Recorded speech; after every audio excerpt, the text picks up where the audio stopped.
Arrange മാരേജിനോട് എനിക്കൊരു താല്പര്യമില്ലടാ. എനിക്ക് സ്നേഹിക്കുന്ന പെങ്കൊച്ചിനെ കൊണ്ടുപോയി രജിസ്റ്റർ മാരേജ് ചെയ്യണം. എനിക്ക് അറേഞ്ചിനോടാ താല്പര്യം. അതെന്താ?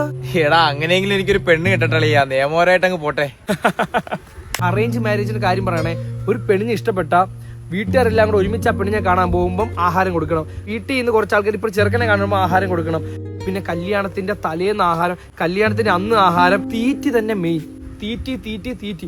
കല്യാണം കഴിഞ്ഞതിന് ചെറുക്കനെ വിളിച്ചോണ്ട് പോകുന്നതിന് ആഹാരം, പെണ്ണിനെ വിളിച്ചോണ്ട് വരുന്നതിന് ആഹാരം. ഈ നിയമമൊക്കെ ഉണ്ടാക്കിയത് ഏതാ? തീറ്റിക്കൊതിയനാണ്. പണ്ടങ്ങാണ്ടിരുന്ന് ഉണ്ടാക്കിയ നിയമത്തിനാണ് ഇപ്പോഴും മലയാളം എന്റെ പുറകെ പൊയ്ക്കൊണ്ടിരിക്കുന്നത്. ഇത് എല്ലാ ദിവസവും ആഹാരം കൊടുക്കുക എന്തോന്നാ?